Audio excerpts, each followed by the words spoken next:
ওঠেনি বন্দর নগরী চট্টগ্রামের কোরবানির পশুর হাট। বুধবার থেকে নগরীর স্থায়ী দুটি পশুর হাট সাগরিকা ও বিবির হাট সহ অস্থায়ী 7টি হাটে পশুর পর্যাপ্ত সরবরাহ থাকলেও বিক্রি তেমন একটা নেই। দু একদিনের মধ্যে বিক্রি জমে উঠবে বলে আশা হাট কর্তৃপক্ষের। চট্টগ্রাম থেকে বাসুদেবের ক্যামেরায় বিস্তারিত জানাচ্ছেন হুমায়ুন কবির। পবিত্র ঈদুল আজহার বাকি এক সপ্তাহ। বন্দরনগরীর প্রধান পশুর হাট সাগরিকা ও বিবির হাট সহ 9টি পশুর হাট ভরে গেছে কুরবানির পশুতে। প্রতিদিনই দেশের বিভিন্ন অঞ্চল সহ পার্শ্ববর্তী দেশ ভারত ও মিয়ানমার থেকে গরু আসছে এসব হাটে। তবে বিকিকিনি এখনো জমে ওঠেনি। হাট ঘুরে যাচাই বাছাই করছেন ক্রেতারা।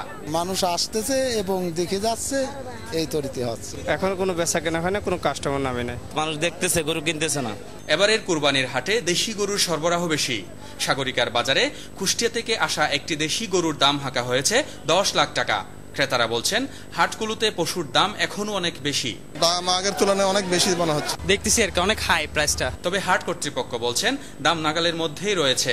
ভারত মিয়ানমার থেকে পর্যাপ্ত গরু আসলে দাম আরো কমে যাবে। ব্যাপারীরা আমাদের সাথে যোগাযোগ করছে যে গরু আসার সম্ভাবনা বেশি, সংকটময় হবে না মনে হয় আমার। দাম বৃদ্ধি থাকবে না, দাম ক্রয় ক্ষমতার মধ্যেই থাকবে। এদিকে কুরবানির পশুর হাটে ক্রেতা বিক্রেতাদের নিরাপত্তায় বিশেষ ব্যবস্থা নিয়েছে আইন শৃঙ্খলা বাহিনী। পাশাপাশি রয়েছে হাট কর্তৃপক্ষের নজরদারি। Humayun Kabir, GTV news, Chittagong.